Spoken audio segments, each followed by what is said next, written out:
Hello everyone, welcome on P mathematics. इस video में हम दिसंबर 2019 में असम पेपर से जो रियल एनालिसिस के पार्ट सी के क्वेश्चंस आए हैं उनका सॉल्यूशन देखेंगे। अगर आपको सॉल्यूशन समझ आए तो प्लीज़ लाइक करें, शेयर करें और चैनल को सब्सक्राइब करें।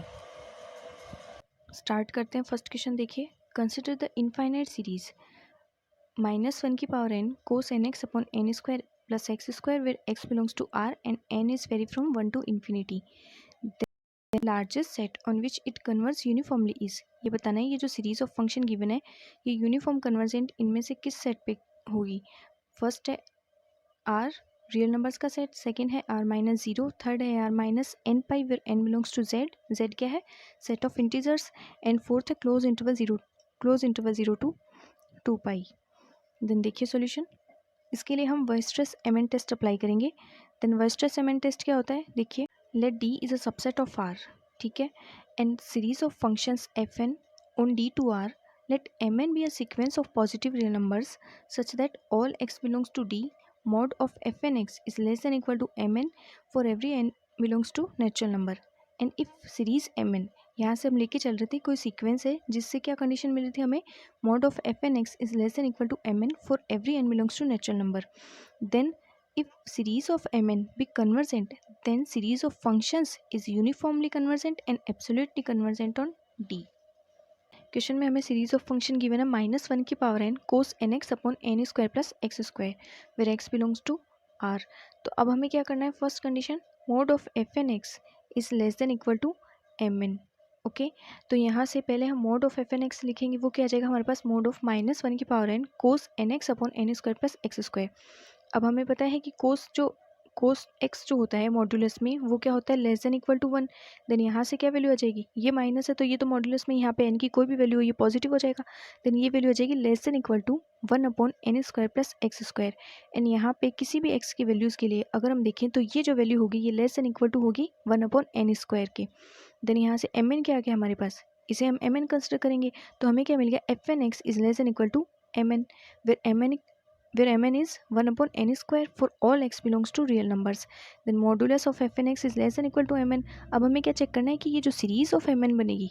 ये क्या होनी चाहिए, कन्वर्जेंट होना चाहिए। अगर ये कन्वर्जेंट हुई देन हम क्या बता सकते हैं, जो सीरीज ऑफ फंक्शन गिवन है हमें ये क्या होगा, कन्वर्जेंट होगा एंड एब्सोल्युटली कन्वर्जेंट भी होगा। तो यहाँ से देखो सीरीज ऑफ फंक्शन क्या हो जाएगा हमारे पास, सॉरी जो सीरीज होगी mn वो क्या होगी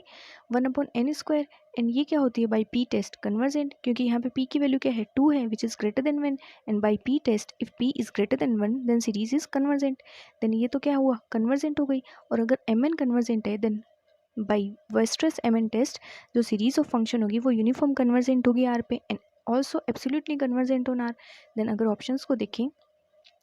ये क्या हुई पूरे r पे यूनिफॉर्म कन्वर्जेंट हुई, देन ऑप्शन फर्स्ट करेक्ट हो गया एंड बाकी के तीनों इनकरेक्ट हो गए। Next question, let xn be a sequence of real numbers with modulus of xn is greater than 2, then which of the following are true। First option given है,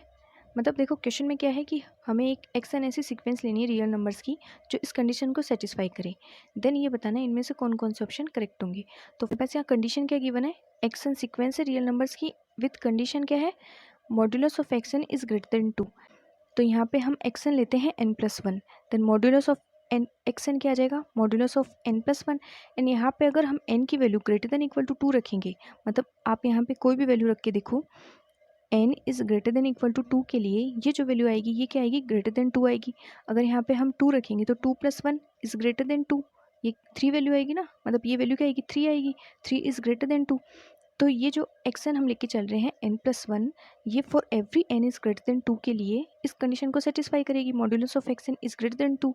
और अगर यहाँ से देखें limit n tends to infinity xn वो क्या मिल रहा है, वो भी इन्फिनिटी मिल रहा है। तो मतलब हमने जो सीक्वेंस कंसिडर की है वो करेक्ट चल रही है अभी तक। तो यहाँ से limit n tends to infinity xn भी इन्फिनिटी आ रहा है एंड यहाँ पे ये कंडीशन भी सेटिस्फाई हो रही है। देन अब आगे देखिए, अब हमें फाइंड करनी है limit n tends to infinity 1 + 1 upon xn की पावर xn। तो यहाँ पे xn की जगह क्या हमने xn क्या कंसिडर किया है n+1, तो xn की जगह n+1 रखेंगे तो यहाँ से क्या आ जाएगा limit n tends to infinity 1 + 1 upon n+1, और यहाँ पे पावर में क्या आ जाएगा xn की जगह n+1। देन यहाँ पे देखो अब जब हम इन्फिनिटी n की जगह इन्फिनिटी अप्लाई करेंगे तो यहाँ से हमें क्या मिलेगा 1 अपॉन इन्फिनिटी, तो ये तो 1 क्योंकि ये इन्फिनिटी तो 0 हो जाएगा, ये तो 1, और यहाँ पे जब इन्फिनिटी अप्लाई करेंगे तो ये इन्फिनिटी। देन कंडीशन क्या बन रही है, 1 की power infinity.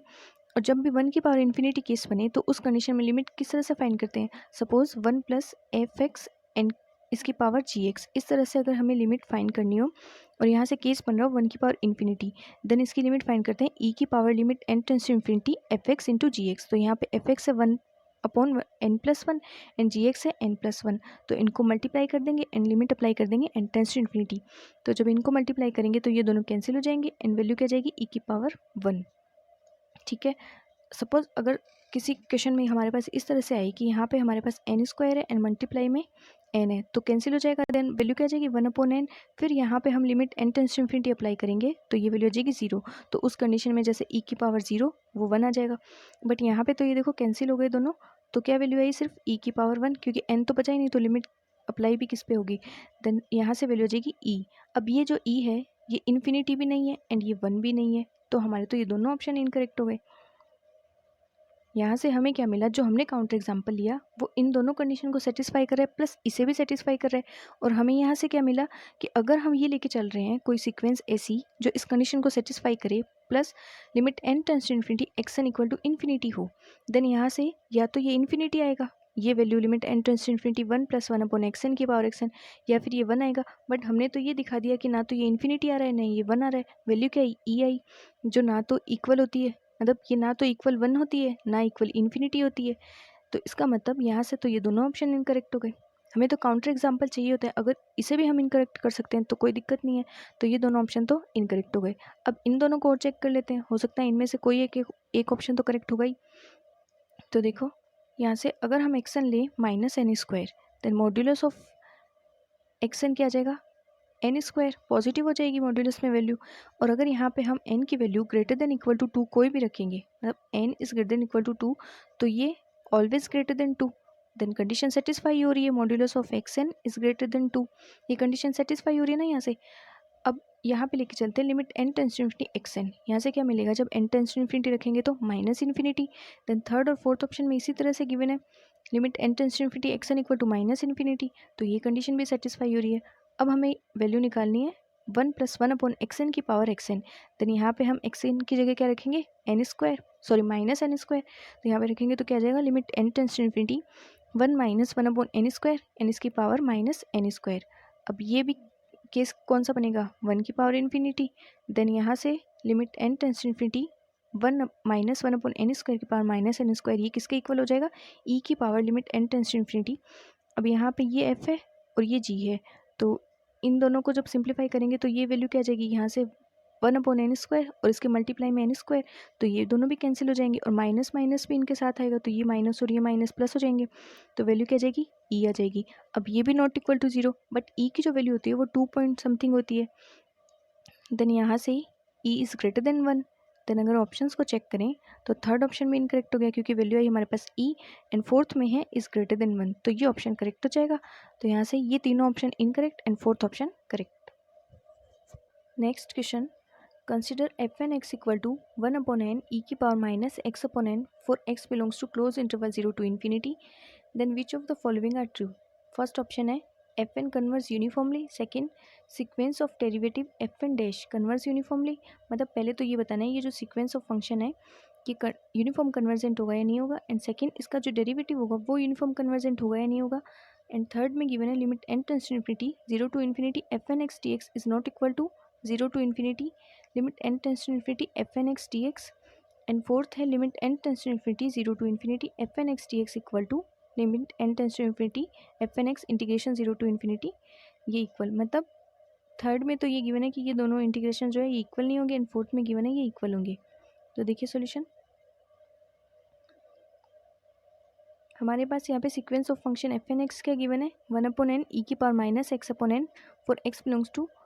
Close interval 0 to infinity. Then हमें पहले तो इसकी यूनिफॉर्म कन्वर्जेंस के बारे में चेक करना है, तो हम क्या करेंगे पहले इसकी पॉइंट वाइज कन्वर्जेंस चेक करेंगे, अगर ये पॉइंट वाइज कन्वर्जेंस होगा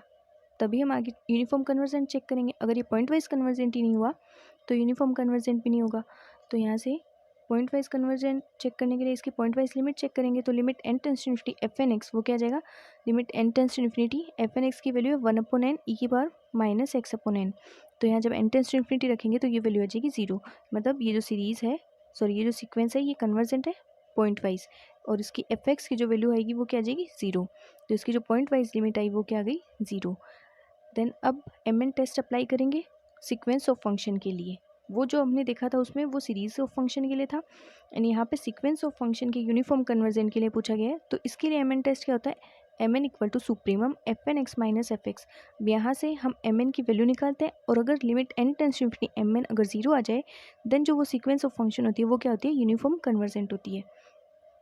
तो यहाँ से mn क्या आएगा, supremum of x belongs to interval हमें गिवन है 0 टू इन्फिनिटी। तो यहाँ से x belongs to 0 to infinity f N x minus f x क्या है 0, जो पॉइंट वाइज लिमिट होती है वो होती है। तो यहाँ से वैल्यूज रख देंगे, एफ एन एक्स की 1/n ई की power minus x/n and F x की 0। तो यहाँ पे अब क्या करते हैं, हम इसे एक नया फंक्शन कंसिडर करते हैं फाई एक्स। यूनिफॉर्म कन्वर्जन पे मैंने पहले भी वीडियोस अपलोड किए हुए हैं, प्रीवियस ईयर के जो CSIR नेट में आए हैं उनके सॉल्यूशन के, तो आपने अगर नहीं देखे तो वहाँ से देख सकते हैं। तो यहाँ से इसे नया function f N x consider sorry phi x consider करेंगे तो क्या जाएगा 1/n ई की पावर माइनस x/n। देन इसका डेरिवेटिव फाइंड करेंगे। हमें क्या करना है, mn में वैल्यू फाइंड करनी है सुप्रीमम x की सुप्रीमम वैल्यू, जिससे हमें mn मिलेगा, क्योंकि यहाँ पे जब हम x की सुप्रीमम वैल्यू रखेंगे तभी तो हमें mn की वैल्यू मिलेगी। तो यहाँ से इसका डेरिवेटिव फाइंड करेंगे तो वो क्या जाएगा 1/n, और ई की पावर माइनस x/n क्या जाएगा -1/n ई की power minus x/n equals to -1/n² e की पावर माइनस x/n। अब x की वैल्यू फाइंड करनी है, तो इस जो डेरिवेटिव है इसको 0 के इक्वल पुट करेंगे। देन यहाँ से ई के power minus x/n equal to 0, and अगर इसको लॉग के फॉर्म में लिखें तो minus x/n log e equal to 0, and यहाँ से हमें x की वैल्यू क्या मिल गई 0। मतलब जो सुप्रीमम वैल्यू होगी x की वो क्या आएगी 0। देन mn में यहाँ एफ एन एक्स की जो वैल्यू है इसमें x की जगह 0 रख देंगे तो हमारे पास mn की वैल्यू आ जाएगी। तो mn क्या आ जाएगा हमारे पास 1/n। कैसे, यहाँ जब हम x की वैल्यू 0 रखेंगे तो e की पावर 0 ये 1 हो जाएगा, और mn की वैल्यू क्या बचेगी हमारे पास 1/n। अब हमें क्या चेक करना है, ये जो लिमिट सॉरी ये जो mn आया है इसमें अगर limit n tends to infinity apply करेंगे तो क्या ये 0 आता है। अगर ये 0 आता है तो जो सीक्वेंस ऑफ फंक्शन है वो यूनिफॉर्म कन्वर्जेंट होगी। तो यहाँ पे mn है 1/n, then limit n tends to infinity mn equal to क्या जाएगा, limit n tends to infinity 1/n, और यहाँ पे n टेंस टू इन्फिनिटी रखेंगे तो 1/∞ 0, और हमें क्या मिला, limit n tends to infinity mn equal to 0। तो ये क्या इम्प्लाई करता है, एफ एन जो होगी जो सीक्वेंस ऑफ फंक्शन है वो यूनिफॉर्म कन्वर्जेंट होगी क्लोज इंटरवल 0 टू इन्फिनिटी में। तो यहाँ से अगर हम ऑप्शंस को चेक करें तो फर्स्ट ऑप्शन में ये गिवन है f n is converse uniformly, तो फर्स्ट ऑप्शन करेक्ट हो जाएगा। अब सेकंड में इसके डेरिवेटिव के लिए पूछा हुआ है तो हम डेरिवेटिव के लिए और चेक कर लेते हैं। एफ एन डैश ये क्या जाएगा, मतलब हमारे पास एफ एन ये गिवन है ना, जो सीक्वेंस ऑफ फंक्शन है वो क्या है 1/n ई की पावर माइनस x/n। तो इसका डेरिवेटिव हमने यहाँ पे देखा था, इसका डेरिवेटिव क्या आया था 1/n सॉरी -1/n² ई की पावर माइनस x/n। तो ये डेरिवेटिव है, एंड इसके अब यूनिफॉर्म कन्वर्जन के बारे में चेक करना है। तो पहले इसके पॉइंट वाइज कन्वर्जन को चेक करते हैं। तो इसकी पॉइंट वाइज लिमिट क्या आएगी, limit n tends to infinity f n dash x equal to limit n tends to infinity -1/n² e की पावर माइनस x/n। यहाँ पे भी जब n टेंस टू इन्फिनिटी रखेंगे तो ये वैल्यू भी आ जाएगी 0। मतलब ये जो डेरिवेटिव ऑफ एफ एन है ये भी क्या है, पॉइंट वाइज कन्वर्जेंट है, और जो इसकी पॉइंट वाइज लिमिट है एफ एक्स वो क्या है 0। तो एफ एक्स आ गई 0। देन mn टेस्ट अप्लाई करेंगे, mn equal to supremum of x belongs to close interval 0 to infinity f n dash x minus f x. ये जो डेरिवेटिव की वैल्यू है ये क्या है -1/n² ई की power minus x/n, and F x जो पॉइंट वाइज लिमिट है वो क्या है 0। तो वैल्यूज रख दी, वही सेम प्रोसेस, इसको फाई एक्स कंसिडर करेंगे नया फंक्शन, तो क्या जाएगा 1/n² ई की पावर माइनस x/n। देन इसका डेरिवेटिव आ जाएगा -1/n³ ई की पावर माइनस x/n। अब यहाँ से इसको 0 के इक्वल पुट करेंगे डेरिवेटिव को। देन यहाँ से तो हम सुप्रीम जैसे हम मैक्सिमा मिनिमा नहीं फाइंड करते, डेरिवेटिव फाइंड करते हैं फिर उसको 0 के इक्वल रखते हैं, तो उसी तरह से इसको जब 0 के इक्वल रखेंगे तो यहाँ से हमें इसकी वैल्यू भी क्या मिलेगी, x की 0। अब mn में x की जगह 0 रखेंगे तो mn क्या आ जाएगा n², and limit n tends to infinity apply करेंगे तो mn आ जाएगा 0। इसका मतलब जो derivative of F N x है ये भी क्या है, यूनिफॉर्म कन्वर्जेंट है। देन यहाँ से सेकेंड ऑप्शन देखिए, सेकंड ऑप्शन में गिवन है the sequence of derivative F and dash converse uniformly, तो ये भी करेक्ट हो गया, फर्स्ट करेक्ट कर ही दिया था, सेकंड भी करेक्ट हो गया। अब थर्ड और फोर्थ को चेक करना है, या तो ये लिमिट मतलब यहाँ पे क्या है limit 0 to infinity f N x d x, और यहाँ पे इंटीग्रेशन में limit n tends to infinity f N x, ये क्या है एफ एक्स होता है ये, तो ये बताना है कि ये दोनों इक्वल होगी या ये दोनों नॉट इक्वल होगी या इक्वल होगी। तो देखिए यहाँ से अगर हम चेक करें limit n tends to infinity 0 to infinity f N x d x, वो क्या आ जाएगा हमारे पास, यहाँ पे एफ एन एक्स की वैल्यू क्या है 1/n ई की power minus x upon n, 1/n को बाहर ले लिया, ई की power minus x upon n, इसका इंटीग्रेशन कर दिया तो क्या जाएगा ई की power minus x upon n, and ये जो मल्टीप्लाई में कोफिशिएंट है ये नीचे आ जाएगा, तो क्या आएगा यहाँ से -1/n ये नीचे, एंड फिर इसको सिंप्लीफाई करके लिखेंगे तो देखो ये -1/n है, तो ये ऊपर जाएगा तो ये n, एंड ये n और ये n कैंसिल हो जाएगा, देन वैल्यू क्या आ जाएगी limit n tends to infinity, और ये अंदर जो इसका इंटीग्रेशन से हमें वैल्यू मिली थी वो क्या आ जाएगी माइनस, मतलब ये n और ये n तो कैंसिल हो गए ना, तो सिर्फ ये वैल्यू बचेगी माइनस ई की power minus x upon n, and integration की लिमिट है 0 टू इन्फिनिटी, तो इंटीग्रेशन की लिमिट लगाएंगे तो वो क्या आ जाएगी माइनस ई की power minus infinity plus e की पावर 0, ई की पावर 0 1 और ये वैल्यू 0, तो यहाँ से आ गई इसकी क्या वैल्यू है सिर्फ 1, तो यहाँ से हमें जो इस इंटीग्रेशन की वैल्यू मिली limit n tends to infinity 0 to limit n tends to infinity integration 0 to infinity f N x d x, इसकी वैल्यू क्या मिली हमें 1। अब हमें वैल्यू फाइंड करनी है limit n tends to infinity f N x. अब ये देखो limit n tends to infinity f N x ये क्या होता है, ये तो एफ एक्स है, अभी हमने फाइंड किया था पॉइंट वाइज लिमिट। अगर हम स्टार्ट में देखें ये देखिए limit n tends to infinity f N x, ये क्या है 0 और ये किसके इक्वल है एफ एक्स के, देन हमें इंटीग्रेशन में यही वैल्यू फाइंड करनी है limit n tends to infinity f N x, तो ये तो एफ एक्स होता है और एफ एक्स की वैल्यू 0, तो ये वैल्यू क्या आ गई हमारे पास यहाँ से 0, और यहाँ से इसकी वैल्यू मिली हमें इंटीग्रेशन की 1, और इसकी वैल्यू क्या मिली 0, इसका मतलब limit n tends to infinity integration 0 to infinity f N x d x is not equal to integration 0 to infinity F x d x. ठीक है, तो यहाँ से थर्ड ऑप्शन करेक्ट हो जाएगा क्योंकि थर्ड ऑप्शन में नॉट इक्वल टू, तो ये थर्ड ऑप्शन करेक्ट हो गया, एंड फोर्थ में इक्वल ये इनकरेक्ट हो गया। तो यहाँ से हमारे कौन कौन से ऑप्शन करेक्ट हुए, फर्स्ट सेकंड एंड थर्ड, और फोर्थ इनकरेक्ट हो गया। नेक्स्ट क्वेश्चन देखिए, let f R square to R be defined as f x y equal to x modulus x plus modulus y, then which of the following are true. First option है f is differentiable at 0 0, second not differentiable at 0 0 but all its directional derivative at 0 0 exist. Third में given है partial derivative del f upon del x at 0 0 exist and equals to 0, and fourth में है partial derivative del f upon del y at 0 0 exist and equals to 0। तो देखिए solution, हमें यहाँ पे F x Y given है, then इसके ये बताना है ये डिफरेंशिएबल होगा या नहीं होगा 0 0 पे, एंड इसके पार्शियल डेरिवेटिव के लिए पूछा गया ये एग्जिस्ट करेंगे, और अगर करेंगे तो ये इक्वल होंगे 0 के या नहीं होंगे। तो देखिए सॉल्यूशन, फंक्शन है आर स्क्वायर से आर पे डिफाइन किस तरह से x modulus x plus modulus y. तो देखो जब भी फंक्शन डिफरेंशिएबल होता है तो उसका क्या मतलब होता है, अगर फंक्शन डिफरेंशिएबल है इम्प्लाइज उसमें जो पार्शियल डेरिवेटिव होंगे वो एग्जिस्ट करेंगे। कंडीशन क्या होती है, अगर फंक्शन डिफरेंशिएबल है ये इम्प्लाई क्या करता है एग्जिस्टेंस ऑफ पार्शियल डेरिवेटिव, मतलब अगर फंक्शन डिफरेंशिएबल है तो उसमें पार्शियल डेरिवेटिव एग्जिस्ट करेंगे, बट अगर पार्शियल डेरिवेटिव एग्जिस्ट करते हैं तो हम ये नहीं कह सकते कि फंक्शन डिफरेंशिएबल होगा।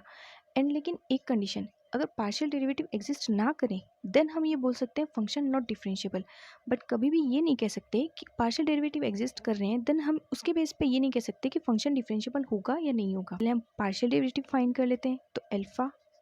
मतलब del f upon del x को हम एल्फा कंसिडर करते हैं, alpha equal to del f upon del x at 0 0, ये del f upon del x क्या है जो फंक्शन गिवन है उसका एक्स के रिस्पेक्ट में पार्शियल डेरिवेटिव है, देन इसकी वैल्यू क्या होती है limit h tends to 0 f h 0 minus f 0 0 upon h. ठीक है, अब यहाँ पे फंक्शन में क्या करना है, एक्स की जगह एच रखना है एंड वाई की जगह 0, और यहाँ पे एफ 0 0 मतलब एफ जो एक्स और वाई है एफ में उन दोनों की जगह 0 0, and limit h tends to 0। तो देखो फंक्शन गिवन है ये, यहाँ पे जब एक्स की जगह एच रखेंगे तो h modulus h, and y की जगह 0 रखेंगे तो प्लस 0, तो इस तरह से यहाँ पे वैल्यूज़ रखेंगे तो क्या जाएगा limit h tends to 0 h modulus h minus 0 upon ये एच। ठीक है, यहाँ जब फंक्शन में एक्स और वाई दोनों 0 रखेंगे तो वैल्यू 0 ही आएगी, तो एफ 0 0 की वैल्यू 0, अब यहाँ पे h टेंस टू 0, ये देखो ये दोनों कैंसिल हो जाएंगे और h टेंस टू 0 अप्लाई करेंगे तो वैल्यू क्या आ जाएगी 0। देन थर्ड ऑप्शन में देखो क्या गिवन है, partial derivative with respect to x at 0 0 exist and equal to 0, तो थर्ड ऑप्शन करेक्ट हो गया क्योंकि del f upon del x exist कर रहा है एट 0 0 पे एंड इक्वल किसके आ रहे हैं 0 के, तो थर्ड ऑप्शन तो करेक्ट हो गया। अब हम इसी तरह से y के रिस्पेक्ट में चेक करते हैं, तो यहाँ से del f upon del y इसे हम बीटा कंसिडर करते हैं, तो del f upon del y at 0 0 वो क्या आ जाएगा, limit k tends to 0 f 0 k minus f 0 0 upon k. Then यहाँ से limit k tends to 0 f 0 k, वहाँ देखो हमारे पास x मॉड्यूलस x था वो तो 0 एंड प्लस में y की जगह क्या आ जाएगा यहाँ से मॉड्यूलस k, मॉड्यूलस y है ना फंक्शन में, तो यहाँ से जब वैल्यू रखेंगे तो हमारे पास वैल्यू आ जाएगी limit k tends to 0 modulus k upon k। अब जो मॉड्यूलस होता है वो किस तरह से डिफाइन होता है, if k is less than 0 then -1 and if k is greater than 0 then +1। तो यहाँ से वैल्यू आ जाएगी मॉड्यूलस k अपॉन k, और इसका क्या मतलब हुआ, जो पार्शियल डेरिवेटिव होगा del f upon del y मतलब y के रिस्पेक्ट में वो एग्जिस्ट नहीं करेगा क्योंकि इसकी लिमिट यूनिक नहीं आ रही है, इसका मतलब जो पार्शियल डेरिवेटिव होगा वो एग्जिस्ट नहीं करेगा, इसका मतलब f भी डिफरेंशिएबल नहीं होगा। तो अब अगर हम ऑप्शंस को देखें तो देखिए फोर्थ में तो गिवन है del f upon del y at 0 0 exist, but ये एग्जिस्ट ही नहीं कर रहा, और अभी हमने यहाँ पे देखा था if partial derivative does not exist then function is not differentiable. Then यहाँ से फर्स्ट ऑप्शन भी इनकरेक्ट हो जाएगा क्योंकि फर्स्ट में गिवन है फंक्शन डिफरेंशिएबल, बट फंक्शन तो डिफरेंशिएबल नहीं है। तो अब फर्स्ट तो incorrect, third correct and fourth incorrect, ये तो हो गया। अब सेकंड में क्या गिवन है, फंक्शन इज नॉट डिफरेंशिएबल, ये तो हमें मिल गया फंक्शन डिफरेंशिएबल नहीं है, बट कंडीशन क्या है, ऑल इट्स डायरेक्शनल डेरिवेटिव, जितने भी इसके डायरेक्शनल डेरिवेटिव है एट 0 0 एग्जिस्ट, मतलब इसके जितने भी डायरेक्शनल डेरिवेटिव वो 0 0 पे एग्जिस्ट कर रहे हैं। तो देखिए तो डायरेक्शनल डेरिवेटिव का फॉर्मूला होता है वो क्या होता है, d u f 0 0 equals to, मतलब जैसे डी यू ए बी किसी पॉइंट ए बी के लिए, तो यहाँ पे 0 0 के लिए अगर हम चेक करें तो limit h tends to 0 f 0 plus h a one 0 plus h a two minus 0 upon h. ठीक है, अब यहाँ पे ये ए वन ए टू क्या है, जो ये u की वैल्यू होगी, suppose u equal to 1 1 unit vector लेते हैं, देन यहाँ पे d 1 1 एफ 0 0 वो किसके इक्वल आ जाएगा, यहाँ पे h ए वन फंक्शन में क्या रखना है h a one and h a two, x की जगह पे h ए वन क्या है 1 एंड y की जगह पे h ए टू, तो ए टू क्या है 1, मतलब कि x की जगह पे रखना है h एंड y की जगह पे भी रखना है h, तो वैल्यू क्या आ जाएगी, फंक्शन है हमारे पास x modulus x plus modulus y, तो यहाँ पे इन दोनों की जगह h रखेंगे तो वैल्यू क्या आ जाएगी h modulus h plus modulus h and upon में है h। फिर इसको सिंप्लीफाई करेंगे तो देखो ये वाली लिमिट तो यहाँ से कैंसिल होगी तो वैल्यू क्या आ जाएगी, यहाँ से तो 0 एंड यहाँ से क्या आ जाएगा हमारे पास, वही सेम कंडीशन जैसे हमने अभी पार्शियल डेरिवेटिव निकाला था y के रिस्पेक्ट में, तो मॉड्यूलस h अपॉन h, तो ये तो एग्जिस्ट करेगा नहीं, तो इसका मतलब जो इसके पार्शियल डेरिवेटिव होंगे ऑल डायरेक्शन में, सो डायरेक्शनल डेरिवेटिव होंगे, पार्शियल नहीं, जो डायरेक्शनल डेरिवेटिव होंगे ऑल डायरेक्शन में वो एग्जिस्ट नहीं करेंगे। देन सेकंड ऑप्शन भी इनकरेक्ट हो जाएगा क्योंकि सेकंड ऑप्शन में गिवन है all its directional derivative at 0 0 exist, then second option incorrect हो जाएगा। तो ऑप्शन कौन सा करेक्ट हुआ, second incorrect, first incorrect and third correct and fourth incorrect, तो थर्ड ऑप्शन करेक्ट हो गया और बाकी के तीनों इनकरेक्ट हो गए।